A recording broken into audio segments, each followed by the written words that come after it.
The test is in 4 parts: Part 1, Part 2, Part 3, and Part 4. Now look at Part 1. Part 1. You will hear a conversation between a university student and a librarian about using the city archives. First, you have some time to look at questions 1 to 4.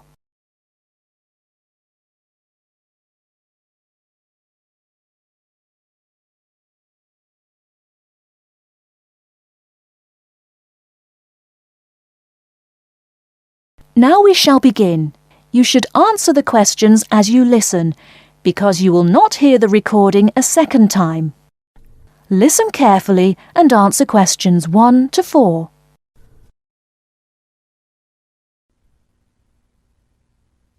Hello. I was wondering if you could give me some information about using the archives? I'd be happy to. Are you a resident of the city? Actually, I live just outside the city, but I study at the university downtown. That's fine. All you need to do is show your university identification card, and you can use the archives at no charge, as long as your ID card is current, of course. Yes, it's valid. So I don't have to pay anything? No, city residents pay an annual fee, but students can use the archives for free. Everyone else needs to get special permission from the director, but that doesn't apply to you, of course. Oh, good. I was also wondering about the schedule. I have classes every day, Monday through Friday, and I also have a part-time job, so I could really only use the archives on weekends. That's not a problem at all. We're open all weekend. Actually, the only day we're closed is Monday, so you can come any day, Tuesday through Sunday. Are you open in the evenings?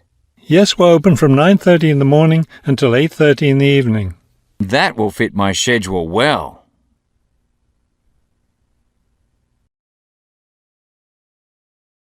Before you hear the rest of the conversation, you have some time to look at questions 5 to 10.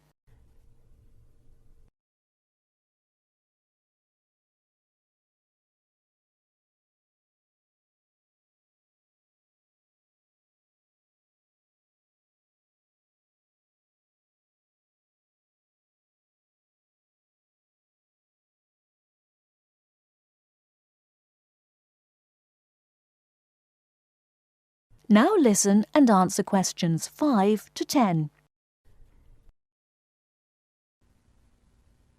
Is there something else I can help you with? Yes. One thing I'll be needing to see for one of my class projects is old photographs. Do you have photographs of the city in the 19th century that I could look at? Yes, we store all the photographs in the basement. Those stairs over there will take you down to the photography collection. Just tell the librarian there what you're interested in, and he'll help you. Those would be 19th century photographs? Yes, the entire collection is there. Now, if you're interested in seeing documents from the 19th century, those are right here on the ground floor. I would like to see some of those documents. Does that collection include newspapers too? No, all the newspapers from the earliest ones in the 18th century up to the current time are on the second floor. Here, let me just give you this map of the archives, and you'll be able to find whatever it is you need. Thank you. Oh, I see you have a whole room devoted to maps. Yes, on the 3rd floor. That's great, because one thing I need to do is look at how the city has developed over time. I'm sure you'll find a lot of helpful information there. Of course, some of the maps are several centuries old, so generally visitors are only allowed to see photographic reproductions of them. That shouldn't be a problem. What's this on the 4th floor? Ogden's Woolen Mill. As I'm sure you know, Ogden's Woolen Mill was the major entity responsible for the growth of this city in the 19th century. The Ogdeniers gave money for the archives to devote an entire floor to information about the history of the mill. Will I be able to find information about the Ogden family there? Photographs, personal papers, things like that? Probably the family photographs are stored downstairs in the photography collection. The personal papers would be on the 5th floor, where we keep all the personal papers of famous residents of our city. Thank you so much for your help. I'll be able to do a lot of my research here. That is the end of part 1. You now have half a minute to check your answers.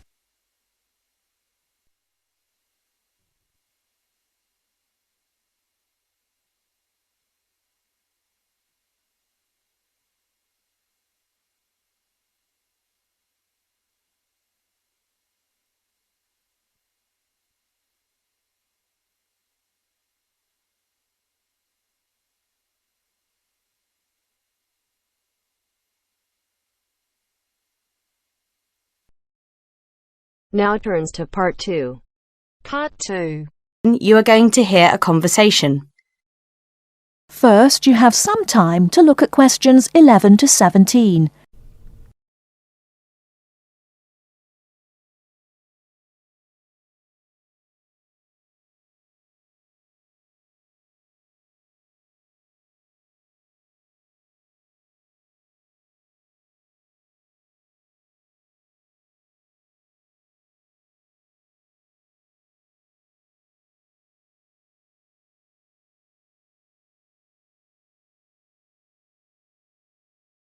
Now, listen carefully and answer questions 11 to 17.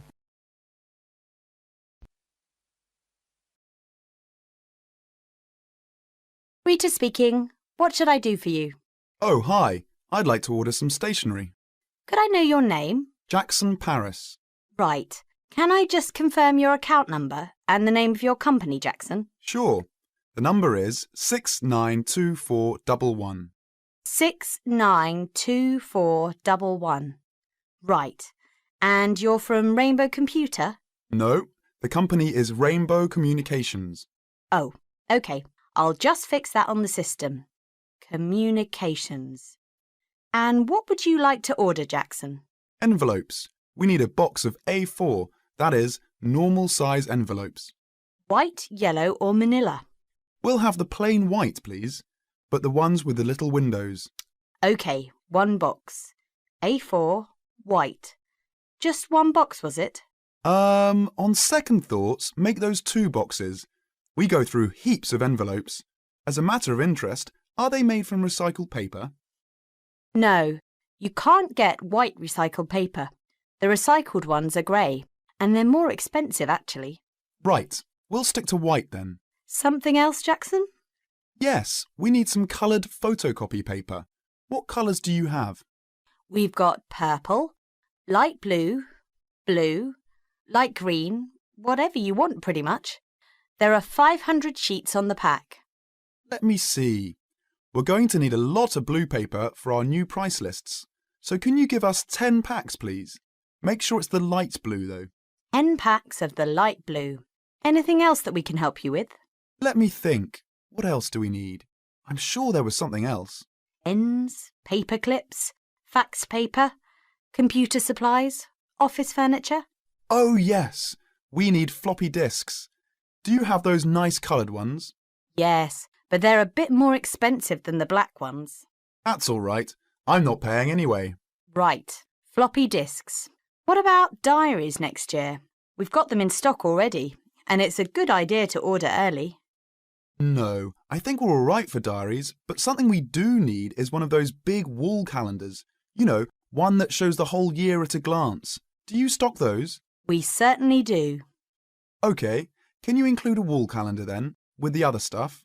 Just make sure it's got the whole year on the one side. Sure. Before you hear the rest of the talk, you have some time to look at questions 18 to 20.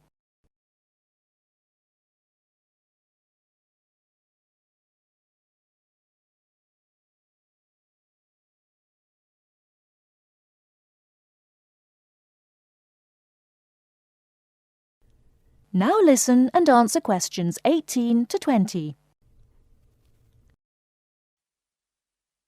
And do you have a copy of our new catalogue? No, I don't. But would you send one? Yes, I'll pop one in with the order. You'll find it a lot easier to remember what you need if you have our catalogue in front of you next time. Yes, good idea. And when can you deliver this? Should be with you tomorrow morning. Can you make sure that it's not after 11:30 a.m? Because we have to go out at 12. There's only myself here on Fridays. Fine. I'll make a note in the delivery docket that they should deliver before 11:30. Thanks very much. Thanks. That is the end of part 2.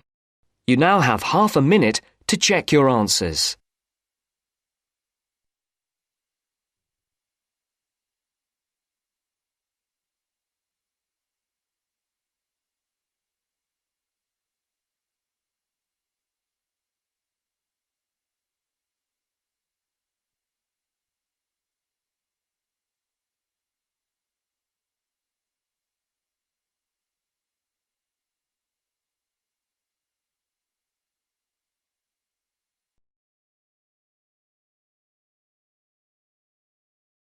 Now turns to part 3. Part 3. You are going to hear a conversation between Sally and Ben. They are new college students. You now have some time to read questions 21 to 25.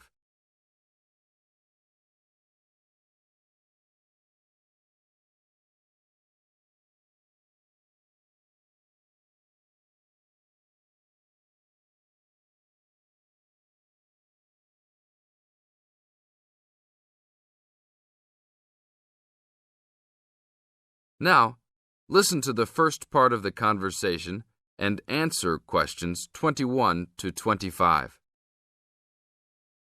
Hi, Ben. Sally. How are you? Fine. I wondered if I'd run into you.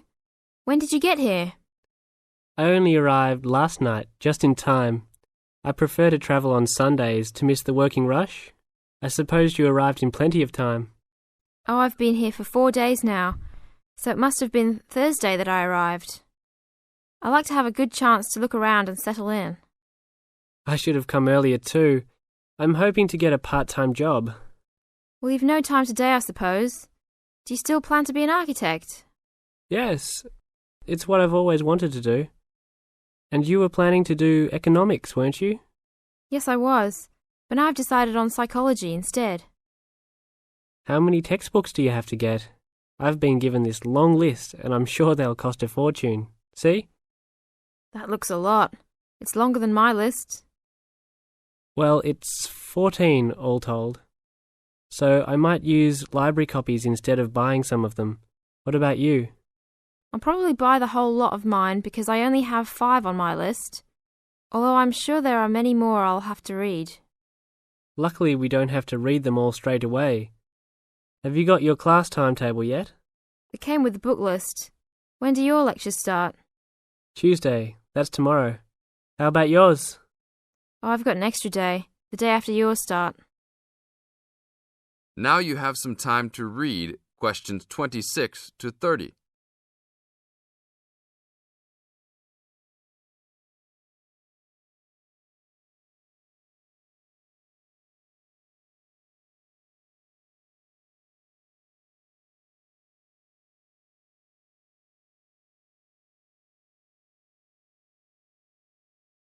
As the conversation continues, they are talking about their new college life. Listen carefully and answer questions 26 to 30. It's nothing like school, is it? Not so far, and the lectures will certainly be different. Do you have any special approach for keeping up with lectures and the amount we have to read? Well, I usually try to read every word in a book, in case I miss something important. So I suppose I'll try to write down every word of the lecture if I can. Oh, I couldn't do that. I'd get cramp in my fingers, and I wouldn't really hear what was being said. I usually skim a book when I read, and underline key parts, so I guess I'll try to make notes on the main points of the lecture. Have you thought of using a cassette recorder? You mean to record the lecture? Yep. Then you could make really good notes. Is it allowed? I think so. It must be. Plenty of people seem to do it. It has to be better than trying to write every word as you listen. Anyway, what's your first lecture about? Oh, it's on the Industrial Revolution. The Industrial Revolution? Sounds boring to me. Not really. It made a big difference to everything, including architecture eventually. So what's your first lecture about? It's about what separates humans from other animals. Okay. Look, I was on my way to the library to check out some of these books on my list. I have a tutorial paper to give in a couple of weeks. Oh, what's the topic? Well, I think our lecturer must have trouble thinking up topics. The topic is, why study architecture? I don't know. It could give you a chance to set out what you want to do. I guess so. Have you been given any tutorials to do yet? Yes. Mine is called Needs for Sleep. Sounds almost as interesting as mine. That is the end of part 3. You now have half a minute to check your answers.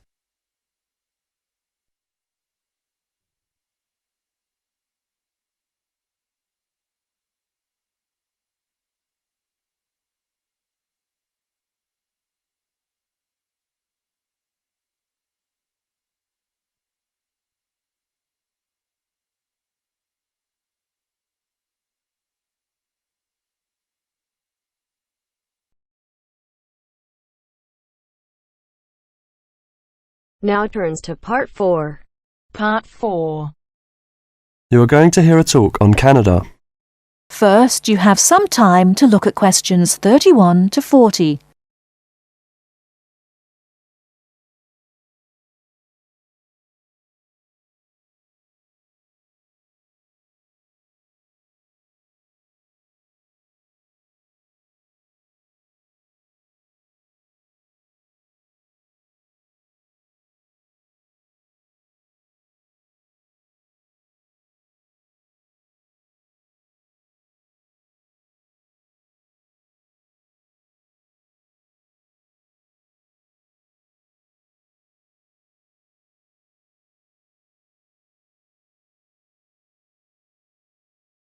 Now listen carefully and answer questions 31 to 40.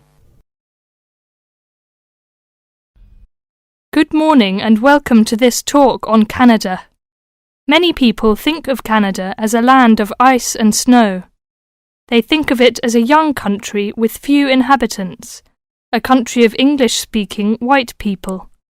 While some of this is true, it is also an inaccurate description of the country we call Canada. Canada lies in the northern half of the continent of North America. The most northern parts of Canada are sometimes called the land of the midnight sun, because at certain times of the year the sun never sets and is still shining faintly at midnight. This northern part of Canada is cold and mostly snow-covered all year round. Most of the people who live in this northern part of Canada are called Inuit or Dene. They were once called Eskimos. They are the original people of this land and are part of what are called the First Nation. As we move to the more southern parts of Canada, the land changes and so does the people. Moving from east to west in southern Canada, we travel from the Atlantic provinces of Nova Scotia, Newfoundland, New Brunswick, and Prince Edward Island. These small provinces, with small populations, border on the Atlantic Ocean.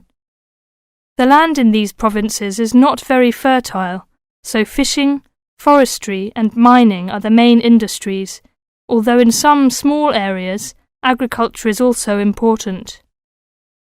If we travel west from the Atlantic provinces, we come to central Canada, composed of the large provinces of Quebec and Ontario. Both provinces are rich in natural resources, have fertile land, and are the centres of industry for Canada's largest cities. Toronto and Montreal are found in these provinces. The province of Quebec is the centre of French language and culture in Canada. In fact, Montreal is the second largest French-speaking city in the world after Paris. Finally, in the far west of Canada, we come to the province of British Columbia. This province is separated from the prairies by the Rocky Mountains and is bounded on the west by the Pacific Ocean. British Columbia is often called simply the West Coast. British Columbia is an attractive place for tourists because of its mild climate, spectacular mountains, seacoast and beautiful forests. Agriculture, forestry, shipping and fishing are major industries in British Columbia. The people of this land of Canada are as varied as its landscape. The original settlers, those we call the people of the First Nations, came from Asia by crossing the Bering Strait from Siberia to Alaska. In their new environment, they developed many new languages and cultures. In the 16th century, the first Europeans arrived in eastern Canada. They came from Britain and France. By making treaties with the original inhabitants, they gradually established colonies in eastern and central Canada. After a war with France, Britain took over the French colonies in Quebec and eastern Canada. By the end of the 18th century, all of Canada was under British rule. From this time until the present century, most of the immigrants to Canada were British, Scottish, and Irish. In this century, however, Canada has had an influence of settlers from all over the world. There are now hundreds of thousands of people from Asia, Africa, and South America who now call Canada their home. That is the end of part 4. You now have half a minute to check your answers.